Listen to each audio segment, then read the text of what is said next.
You want me to put that on my todger?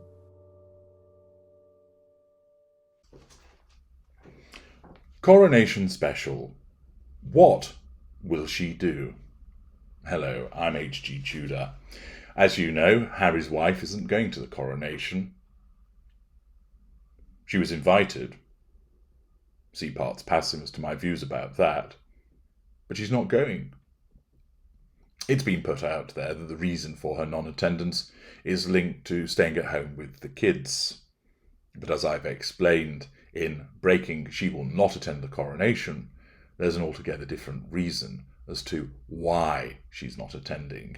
And if you haven't done so already, I'd encourage you to watch that video so that you get the breakdown as to the real reason why she isn't coming to the coronation, why she will not be attending.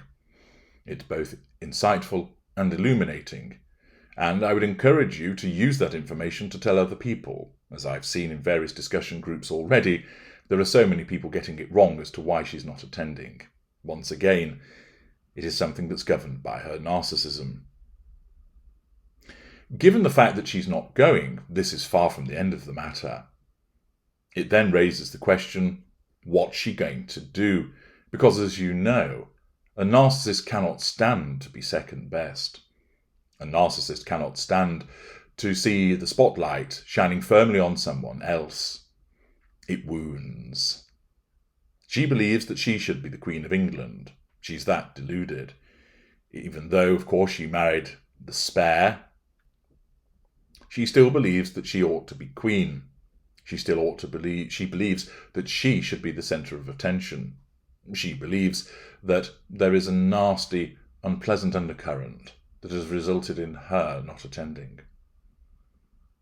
She cannot stand when it's somebody else's birthday. She cannot stand when somebody else is being introduced ahead of her. She cannot understand it that somebody else would be given prominence. She cannot stand the fact that somebody else gets use of a tiara. She cannot stand the fact that she would have to curtsy to somebody else. She cannot stand the fact that other people are mentioned in the press in glowing terms. She cannot stand the fact that all eyes would be focused on other people and not her. She is the Empress of Woke. She is St. Harry's wife of all matters empathic. Everything, repeat, everything should revolve around her. And the fact that she's not attending means that she sees all of this fuel, albeit subconsciously, going to people when it should be going to her. That the admiration, the applause, the appreciation, the celebration that King Charles receives is a massive amount of fuel that should actually be going to her. That when William and Catherine receive the adoration of the British public and tourists when they stand on the balcony, Harry's wife should have been receiving that. And her narcissism cannot stand to let her stand idly by and allow this to happen. Remember, it is a self-defense mechanism, and its prime objective, its prime protocol, is to defend the narcissist. The narcissist is hypersensitive to threats to control and needs fuel. The narcissist needs character traits to bolt onto the construct. The narcissist requires residual benefits. And the narcissism's job, nearly all of the time, save when the narcissist is asleep, unconscious, or is on their own, is to ensure that one or more of those items are obtained. And thus, when it comes to the coronation itself and all the eyes of the world, or much of the eyes of the world, being on King Charles and the royal family, this is a massive problem for Harry's wife. Even though she has made the decision not to attend, it still is a problem, because the failure to recognise her on that day and each and every day wounds her, makes her feel vulnerable, makes her feel unappreciated.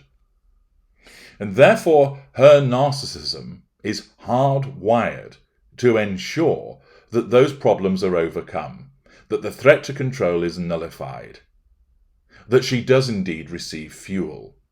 It may be less bothered about character traits on that particular day, and it will still have regard to the residual benefits, chiefly facade management and money. And therefore, on the day in question, 3 of the 4 prime aims will need to be catered to. This means that her narcissism has to make her feel a particular way and make her act in a particular way to get hold of those 3 prime aims. She can't just sit there sucking her thumb and doing nothing. As we've seen in many instances past, Harry's wife regularly steals the thunder of others and seeks to overshadow the events. She did it with regard to announcing her pregnancy at somebody else's wedding. She did it with the hokey cokey at Prince Philip's funeral. Was she going to turn up? Was she not going to turn up? Then all the brouhaha about advertising the wreath that was sent. She did it at the shushing of the colour, where she ensured that she appeared at a window so she could be photographed, after, of course, always bleating about needing privacy. She did it at the service of booing, sasaying down the aisle, turning up late, ensuring that all eyes were on her with the entrance. She did it with the Queen's funeral, with the one tear from the left eye. She, of course, must always overshadow somebody else's occasion. We've seen it happen from her earliest of days. Remember the video footage that shows her acting like a queen or a princess at another girl's birthday party, taking the crown away from her and instructing everybody else to bow to her, to worship her. Accordingly, the fact that she's not attending the coronation is a significant problem, and it means that her narcissism must do something about it. It must ensure that she nullifies the threat to control and that she rests as many eyes onto her as possible. But how is she going to go about this?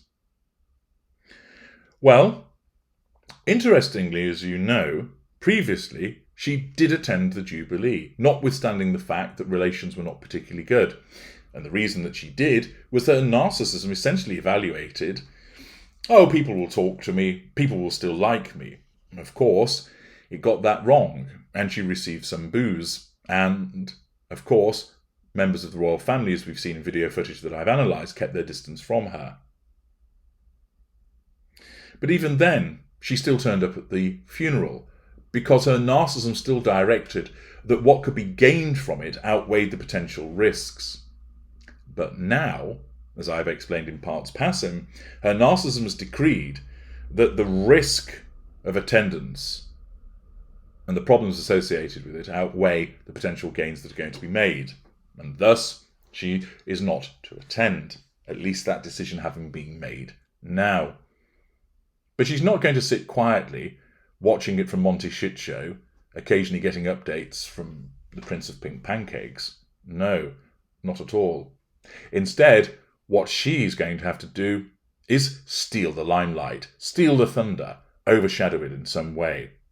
She has to do it. She lacks the politeness, boundary recognition, and accountability to keep quiet and out of the way.